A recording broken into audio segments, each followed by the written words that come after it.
The video opens with a shot of an old, faded letter being held in someone's hands. The camera slowly zooms in on the frantic handwriting. Have you ever received a message that you just couldn't ignore? A call from the unknown that pulled at you, no matter how much your instincts screamed to run the other way. For Emma, a journalist with an insatiable curiosity, that message came in the form of an old, faded letter. The postmark was from a town she'd never heard of, a place lost to time. The handwriting inside was a desperate, looping scrawl, "Come to the house on the hill. The truth awaits." An ordinary person might have thrown it away, dismissed it as a prank. But for Emma, it was a challenge, an untold story. Against her better judgment, she packed a bag, her reporter's notebook, and a flashlight, and set off to find this mysterious house. The drive took hours, leading her down winding, forgotten roads until, as dusk settled, she saw it. There, silhouetted against the bruised purple sky, was a large, decaying mansion perched on a lonely hill. It looked like something straight out of a ghost story, its windows like vacant eyes staring out into the darkness. As she cautiously approached, a cold wind swept through the overgrown yard, making the dead leaves dance. A shiver ran down her spine that had nothing to do with the cold. Then, with a long, agonizing creak, the massive front door swung open on its own. An invitation or a warning. It was too late to turn back now. Emma stepped across the threshold, her footsteps echoing in the cavernous entryway. The air inside was heavy, thick with the smell of dust and decay. It felt like the house had been holding its breath for a century, waiting for her arrival. "Hello," she called out, her voice swallowed by the oppressive silence. No answer, just the unsettling quiet of a place long abandoned.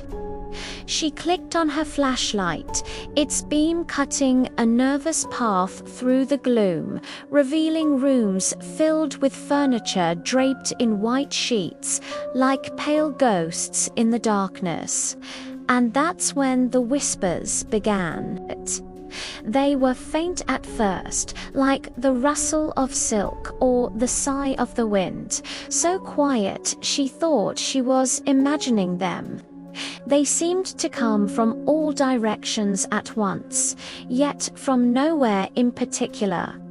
As she moved deeper into the house, her heart thumping against her ribs, the whispers grew more distinct, weaving in and out of the shadows. They weren't words, not yet, just soft, sibilant sounds that curled around her, making the hair on her arms stand on end. Suddenly, she heard it. The distinct sound of footsteps, slow and deliberate, echoing from the hallway behind her. She spun around, her flashlight beam frantic, but the hall was empty. There was no one there, yet the feeling of being watched was overwhelming, a physical pressure on the back of her neck. Something or someone was in this house with her. The whispers intensified, no longer just sounds, but now forming a low, humming plea, a chorus of unseen voices begging her for something. Drawn by an unseen force, she followed the sound. It led her up a grand creaking staircase to the second floor. Each step groaned under her weight, a protest from the ancient wood. The humming grew louder, more urgent, pulling her toward a dark hallway at the end of which was a single door, slightly ajar. A sliver of darkness peeked out from within. The whispers were almost frantic now, a desperate chorus calling to her from beyond the door. With a trembling hand, she pushed it open. The room was just as dusty and forgotten as the rest of the house. But one thing dominated the space, a large ornate mirror hanging on the far wall. It was tarnished and clouded with age, but she could still see her reflection, or she thought she could take. She took a step closer, and her heart froze. While she moved, the figure in the mirror remained perfectly still. Her own reflection was staring back at her, unmoving. Then, in the mirror's silvered surface, a shadow detached itself from the gloom behind her reflection. A tall, dark figure. She whirled around, flashlight beam sweeping the empty room. Nothing. She was alone. Her pulse hammered in her ears as she forced herself to look back at the mirror. The figure was still there, standing right behind her reflection. It had hollow, empty eyes and a smile that twisted its face into a terrifying grimace. And then it spoke, its voice a dry, rasping whisper that seemed to come from inside her own head. But you shouldn't have come. The house never lets anyone leave. Pure terror seized her. Emma turned and fled. She scrambled down the hallway, her breath coming in ragged gasps, and threw herself at the nearest door. Locked, she tried another. Jammed shut. Every door she tried, every potential escape, was sealed. The house was no longer just a building.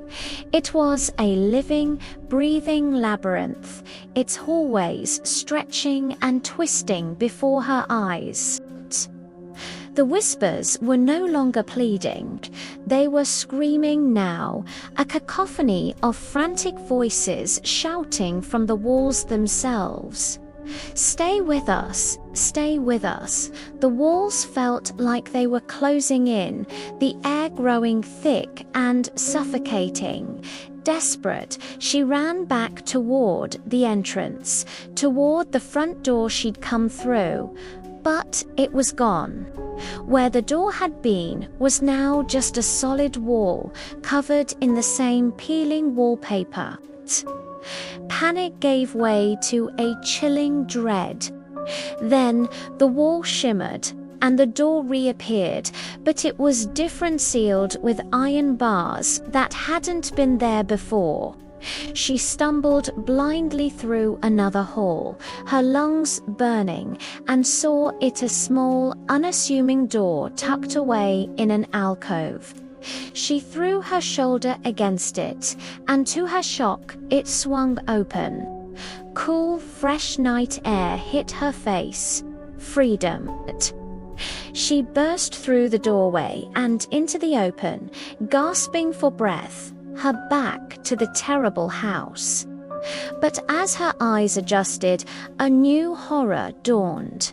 This wasn't the world she had left. The town was gone. The road, the trees, her carol vanished. In their place was an endless, empty landscape, shrouded in a thick, rolling fog. There was nothing, no signs of life, no civilization, just silence and the cold, damp mist. Behind her, the house still loomed, a dark monolith watching her. The whispers returned, but this time they weren't in the walls or in her head.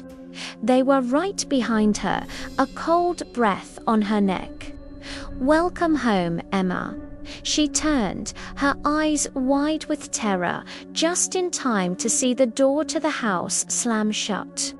And then the entire mansion dissolved, vanishing into the thick fog as if it had never been there at all. She was left alone, trapped in an empty, desolate world, a permanent resident of the Whispering Shadows. Thank you so much for joining me on this terrifying journey. If you enjoyed this story, don't forget to hit that like button and subscribe for more tales from the shadows. Stay curious and stay safe.